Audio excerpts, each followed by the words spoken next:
Hi, everyone. This is Krista Moore with K Coaching. Thank you for joining us today for the Krista Moore Show. This show is brought to you by ID Growth and K Coaching as a new way to learn from industry experts and thought leaders as they share their stories. And I'm really excited about our guest today. First off, I want to congratulate you right out of the gate, Rakhi Voria, because you have a new position this week, and it's exciting. So I have with us our guest today. Could you say hi to everybody? Hello, thanks for having me. Yeah. So you are now with IBM, and you're a part of the Global Digital Sales Organization as a director. So I'm anxious to hear about your new role. And just give us a little bit of a background on yourself so that our audience gets to know you a little bit. Absolutely. Well, thanks for having me. I did recently make a career move. In fact, this is my first week at the company, so I'm stepping out of a training over here. That's great. But a little bit about my background. I grew up in Colorado, spent most of my life there, including undergrad at Colorado College. Then I moved to England, went to grad school at Oxford, and then moved to Seattle to work at Microsoft at the headquarters. So I was there for the past 6.5 years. I started my career in a sales role, so I was a licensing sales specialist for a few years.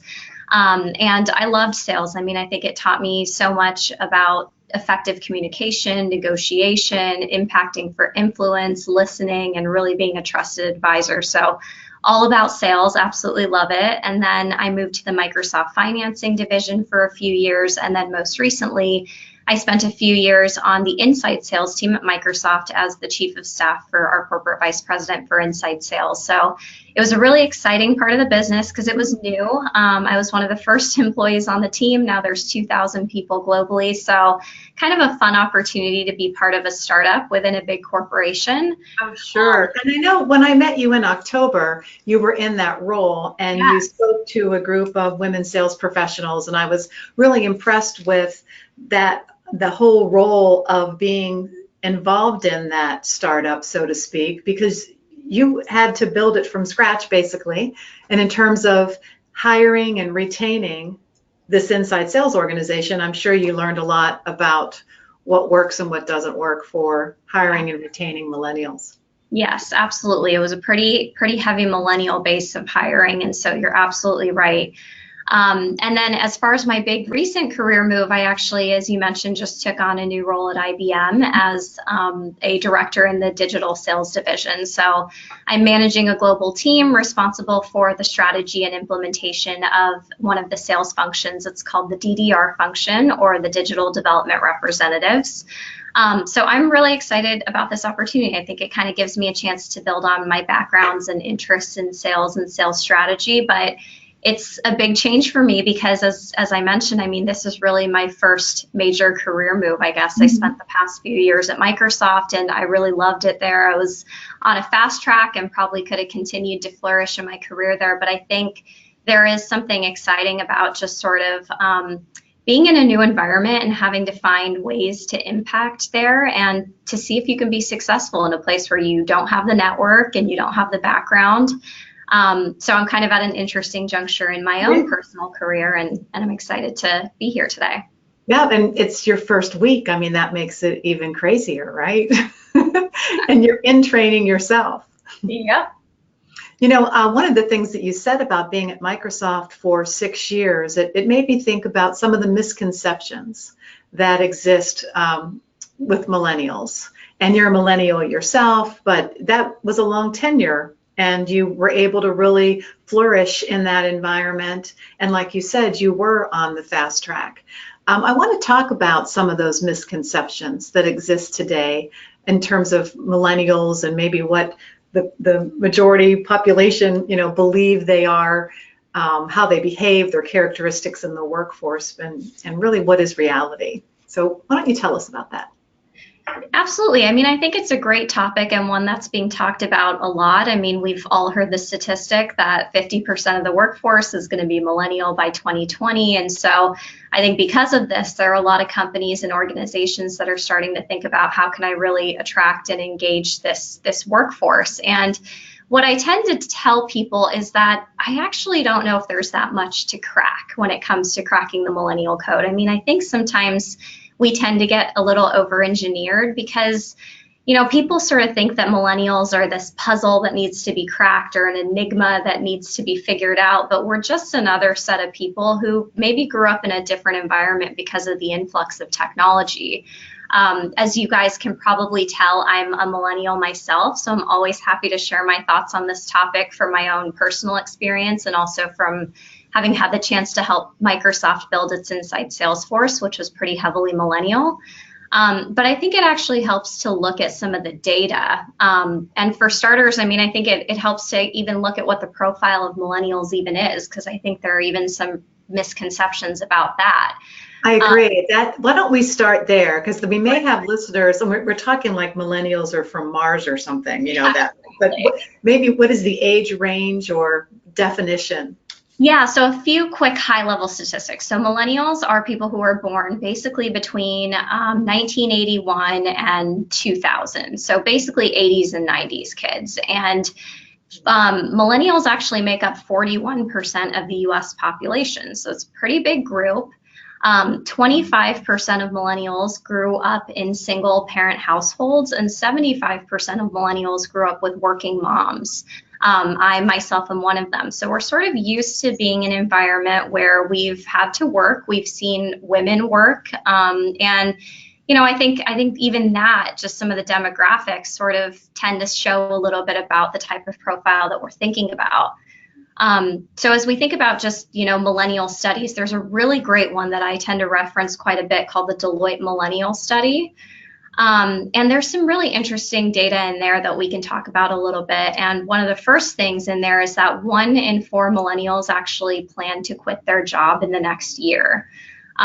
That's scary because I think we all know how much it costs to actually onboard and develop people. I think there's statistics around there that it costs around $60,000 per employee. That's what I understand. Yeah. Yes, exactly. And so, if you're about to lose 25% of your workforce who are millennial in the next year, that's pretty scary. And so, the study also said that 28% of millennials felt that their current organization was making full use of their skills. So they felt like there's more that they could be offering. Did you repeat that percentage again? Did you say only 28%? Yeah, only 28% of millennials feel that their current skills are being utilized effectively. Wow. So, yeah, and then 71% of millennials, according to the study, cited that the reason why they want to leave is because they're not really happy with the way that their leadership skills are being developed. So it sounds like, they're really craving this opportunity for leadership development and capability and skills development as well.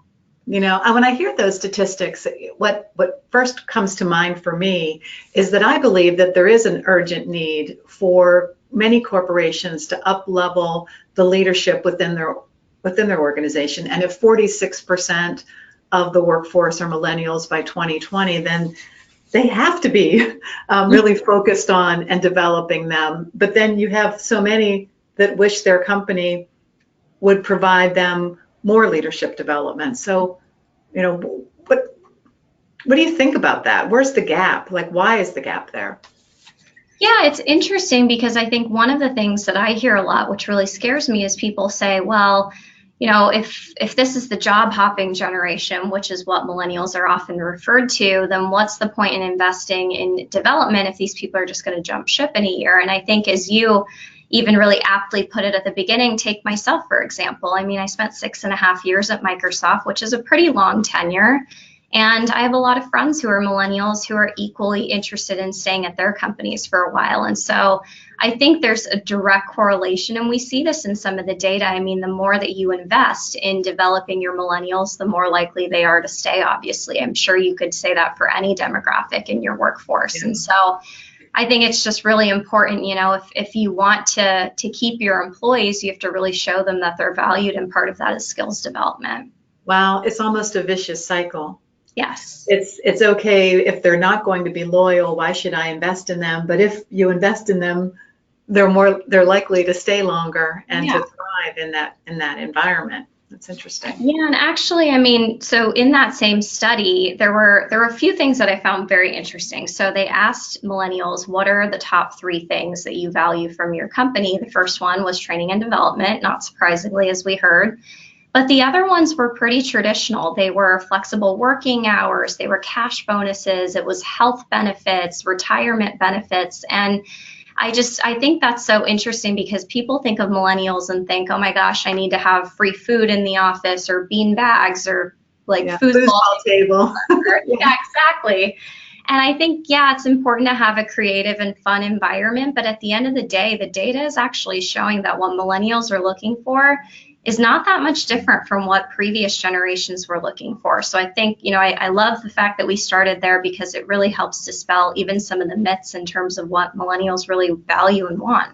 I like this subject in particular for small and medium-sized businesses that are at a stage where they're turning their workforce, so to speak, especially sales. Maybe they have 10, 15, 20 salespeople, and they're starting to retire, and they're bringing in a fresh new breed of sales professionals.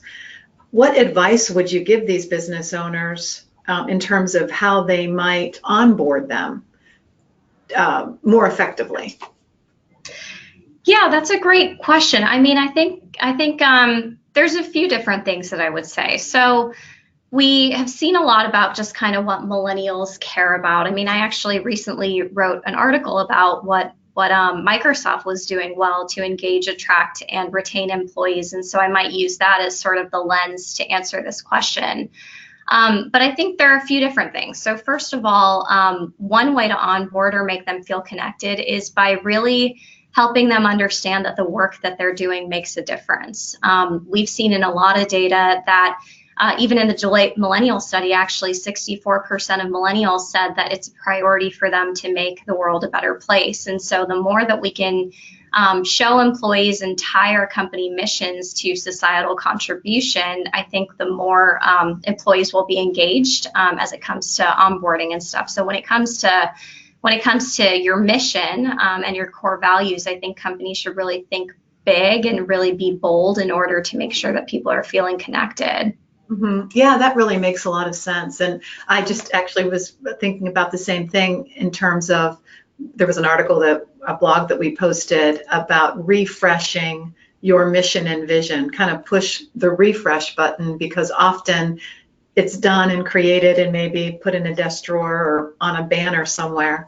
But do the employees really believe and understand and live that mission or that brand, and find that they're a part of something bigger, that it is more purpose driven, and to be connected to that in a stronger way. So regardless of what age you are, that would be important, I would think, for creating that stickiness or the loyalty that you're looking for, or someone to kind of carry the flag for your company. For sure. What are some other things that you discovered? I think one of them is just people, and making sure that the people that they're surrounded with are incredibly diverse, because it kind of goes back to this concept of you can't be it if you can't see it. And I think the sooner you can show your millennials that you're invested in having a diverse and inclusive environment, the better. There was actually an IBM report that said that one of the top things that millennials look for when they're looking at jobs is the ability to work with diverse groups of people. And that's even sometimes ranked higher than the actual work that they do themselves. So I think, don't underestimate the importance of just sort of a unique and diverse work environment. Another thing would be around variety and experiences. So I think it's really important to millennials, at least it was to me especially, to be able to sort of take on horizontal challenges while still growing vertically. And that's what I was able to do over the course of my career. I've had roles in sales, business development, finance, corporate strategy, now more of a sales strategy role. And I think the more companies can kind of invest in maybe things like rotational programs, that gives millennials the opportunity to have a variety of different experiences. And there's even we're starting to see people want to add more personal travel to work travel, as an example. People are intentionally carving out more time when they're on a business trip. And I myself did that a lot. I mean, I have been so fortunate to be able to truly travel the world in the jobs that I've had. And anytime I've done that, I think the times where I've stayed an extra few days or gone a few days early have really helped make my trips more balanced and memorable. So I think offering those. It's funny that you even are talking about this. I was just talking to my husband about it over coffee this morning, how when we have our business trips, we need to be more intentional instead of just going in and out and getting the work done, and, to carve out that personal time. If we're in a beautiful resort, Exactly. let's stay a couple of extra days.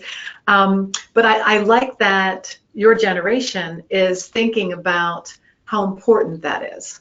Where I'm at 56, sitting here wishing I would have done that for the past 20 years. Definitely.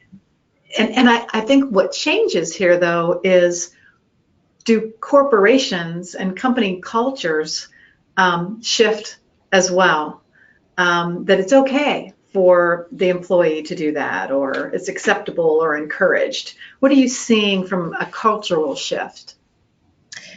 I have seen that the majority of my friends who work across a variety of different industries all are able to carve out time before or after, which is great. So I think companies are starting to recognize the importance of giving people that flexibility in their business travel and their experiences and whatnot. I can't speak to every single company, but I've even seen WeWork as an example. They take all of their employees to WeWork camp, and you can bring any of your friends and you can bring family members and they can register, and it's kind of this whole company-wide experience where they do a mix of training and learning, but also spending time outdoors and stuff like that. And I think those types of things are what millennials and people in general are craving. That's why some of the sales incentive trips, as an example, tend to work really well compared to just giving a person, a $5,000 check or whatever, maybe send them Hawaii for a week with their family member.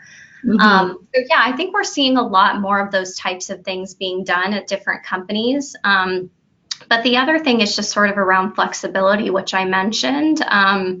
I think one of the things I've seen in particular that might be different from previous generations is that millennials really care about the ability to work from an environment other than the office. I think more so than other generations, because in the past it was just sort of, you didn't necessarily have that option. But for millennials, for a lot of them, that's actually an expectation nowadays.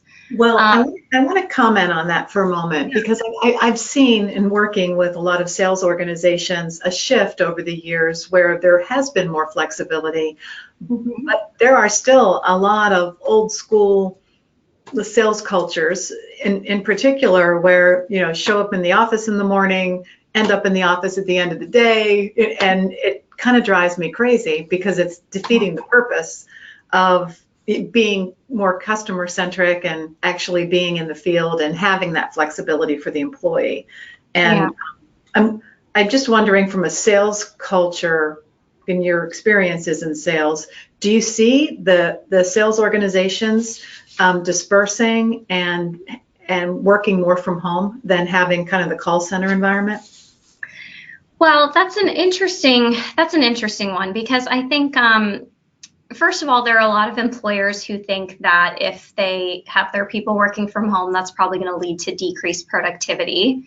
But on the flip side, what a lot of millennials are saying is, actually, if you let me work in a comfortable, creative environment, I'm going to be more productive and more efficient and more effective. And so there's sort of this this back and forth, I think, and this pull. So my advice is, wherever possible, I do think it makes sense to give people the flexibility to work how and where they want, but I am very aware of the fact that that model just doesn't always work for everyone. And I'll give you an example. I mean, when I was at Microsoft building the inside sales team, we had a pretty strict work from office call center situation, because it was a brand new team that we had heavily invested in. 70% of the workforce was brand new to the company.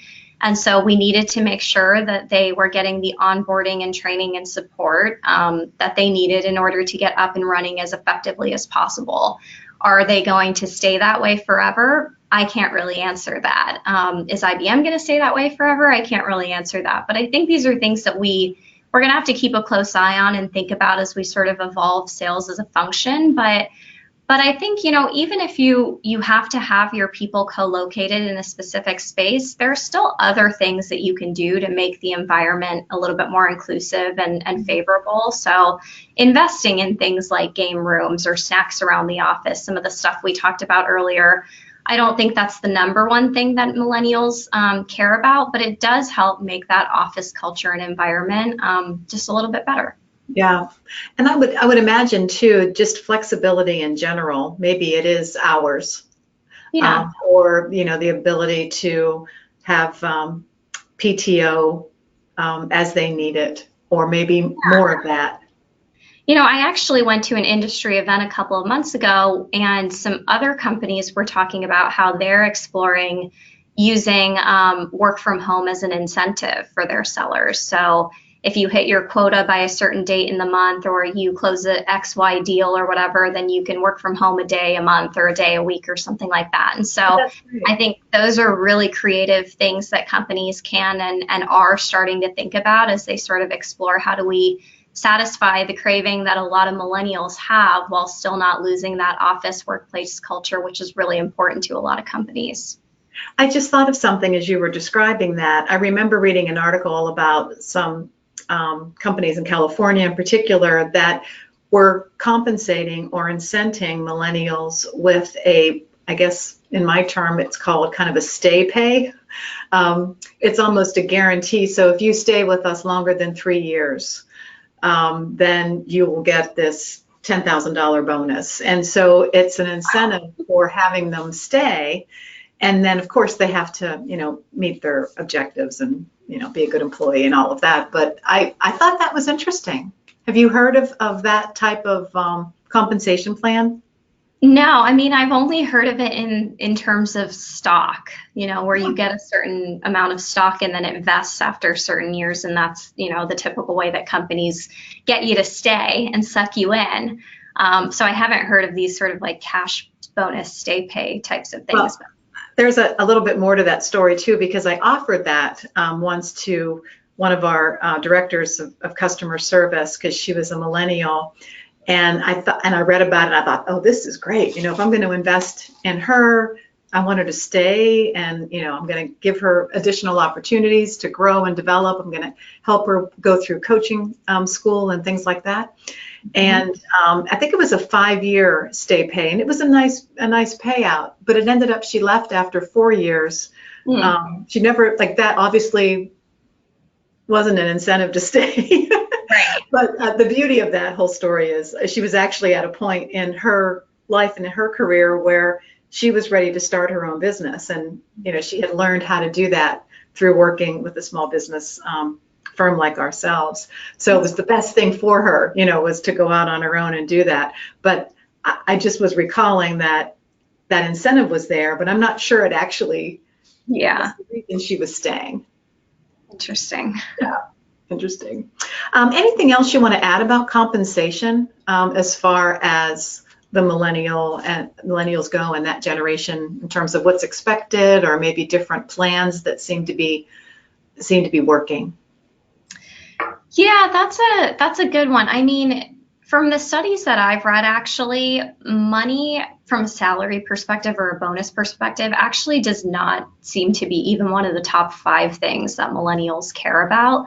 And I think part of that is, obviously different life stage. When I just graduated from college, landed in my first job at Microsoft, I was just so fortunate for the opportunity. I mean, and I was lucky because I had gotten scholarships to go to school. And so it's not like I had loans and things like that. And so money wasn't the number one thing for me. It was more around working for a company whose values aligned with mine, being able to get a variety of different experiences. So Microsoft was attractive to me because it had jobs across every function and every department, and IBM is attractive to me for the same reasons. And so I think compensation is an interesting topic that's definitely worth looking into, but I don't think it's the number one thing on millennials' minds. But I mean, just, I guess, some high level tips. I think it's more around just thinking about incentives versus compensation. And so I would just really encourage companies and organizations to think more in the experience vein. So several companies, instead of giving cash bonuses for awards and recognition and things like that, they've invested in different reward catalogs tools, as an example. And so there are some different vendors who basically, you, instead of giving people cash when they win awards, you give them points. And what they can do is they can go to a website and redeem points. And there are different websites that offer different things. You can use points for trips. You can get household items. You can get clothing. You can get jewelry. And so those types of organizations, I think one that I've worked with in the past was called BI Worldwide. Those organizations, I think, are really starting to get a lot more momentum, because the things that are important to millennials are very different from other generations, in the sense that base salary, stock, and cash bonus is important, but not the number one priority. Yeah, I'm thinking about the millennials in the 80s and 90s, kids. I mean, they grew up with that reward and point system in a lot of ways. So that's what they're used to, not a ham for Thanksgiving. That's not going to work. I can imagine that. I want to ask you a question about training, because we're a training organization, as you know, and we're often asked, how does the training differ, or how should we change up our approach to training for millennials? And I'm wondering what your opinion is on that. That's a great question, and an area where I do think millennials are a little bit different in the way that we learn. So a few tips come to mind. The first one is, I would encourage people to tell millennials what they need to know up front, including how they'll be measured. So, don't go through a 10-slide deck and then at the end say, okay, here's the summary of what you just learned. I think that's sort of the traditional way of learning. What I would encourage is actually on slide 1 saying, hey, if you walk away with anything, it needs to be these 3 things, and now we're going to dive into those. So I think that's an important one, and also just in, making sure that you're very clear about, if you are learning XYZ, hey, you're in this 1-day training today. By the end of the day, we expect you to do XYZ, and you need to articulate it. That helps millennials also just sort of get in the right mind frame of, okay, here's what I'm doing, and here's how I'm going to be measured at the end of it. Yeah, I like that. That's great advice. I mean, it's really clarity around what the expectations are and what the timeline is. And I could see how a lot of companies, like, I'll give you an example. We have an online learning platform called the Sales Vault. A lot of our listeners are members of that Sales Vault. And they might say, here's the Sales Vault. Go take some training, opposed to take this course. Let's talk about it every Friday, do a recap. I want it done by X day. I can see a difference there. Yes. And, you mentioned the Sales Vault. I think that leads to another tip that I'd give around just keeping it tech savvy. I mean, I think education and learning and technology all go hand in hand. And obviously, millennials, we're always on the go. We're always on our phones. So the more that you can make training easily accessible across any device in more bite-sized format, the better. And more video too. Yes, more video, 5-minute trainings instead of 30 minutes. Just kind of. All right, then we're on the right track. I know we actually took the book. I gave you a copy of this in October when we were together, but we've taken the Race to Amazing book and we've broken it into courses and lessons. And it's all digital, but we were very conscientious about the millennial user and the attention span, and making sure that we had more video and we had activities, and that each lesson was maybe 10 minutes max. And I think that's what people are craving more than attending this, hour-long webinar or half-day training course. Yeah, and then the last thing I'd say is just make sure that you're providing coaching and praise along the way. I mean, we as millennials love getting feedback. We like praise, whether it's good or bad. I mean, we want to know how we're doing. So I would say keep it frequent, keep it specific, and keep it strategic. I mean, I think it's really important to make sure there's ongoing dialogue, and really don't be afraid to be really specific about a certain situation and what went well and what didn't, because that's how we learn. Yeah, that's great. Well, how about one last tip for our millennial audience and maybe what they can do to navigate their career? Yes, well, I will say two things. The first one is I think, we as millennials, it's very easy to get attracted to different shiny objects. I mean, we are constantly looking for the next best thing. We want to differentiate our experiences. We want a variety. I myself am definitely in that category, but I think it's really important to focus on what's in front of us because that's really how we differentiate ourselves. And so anytime I'm mentoring someone who is younger than me or even in general, I always say, the best way to grow in your career is by focusing on your current job. Because that's how you get noticed. And I think one way you can do that is by finding out who's gold star in the position, spending time with them, shadowing them. Don't be afraid to build a network. So if you see someone you like, just shoot them a note and ask them to spend some time with you over coffee. I think you only get to be young once, and so I encourage everyone to really take advantage of that and reach out to as many people as possible. And then the last thing I'll say is just make sure you're leveraging your unique qualities. I think, oftentimes it's a little bit nerve-wracking when you're entering the workforce, especially for the first time. You're surrounded by a lot of people who are older than you.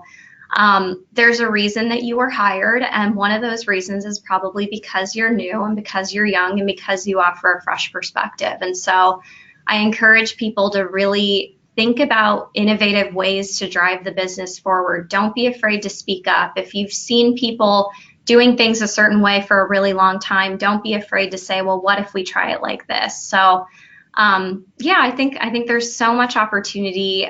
There's so many things that people think about millennials, and there's just a lot of misperceptions. But I hope that today sort of changed some of those views that people have on us as a generation. Yeah, I think so. I think our audience certainly learned a lot today, as well as I did, and I really appreciate you taking the time on your first week of your new job to spend with us. We're going to show a screen with some contact information, and I think the best way to connect with you is through LinkedIn. Is that correct? LinkedIn or Twitter, that's a great way to find me. Okay, and you're on Facebook as well, I believe. Yes. Those that like to communicate that way, great. Well, thanks so much. Great seeing you. Bye-bye. Take care. All righty. Thanks. Bye. Loved having Rakhi as our guest today, and it's just so interesting to talk to someone that is kind of in those shoes, navigating her career as a millennial and being able to give us her perspective. So that was pretty exciting stuff. Wanted to make sure that you all tuned in for next week's show. I have Alice Hyman, and she has her own business. She's a strategic coach and trainer. Some of you may be familiar with Miller Hyman. Well, she's part of that family. And she'll be talking about sales leadership, which you know is a passion of mine as well. So we're going to get into a really good discussion about how business owners need to be sales leaders, even if they don't have the sales experience. So I look forward to seeing you then. Take care.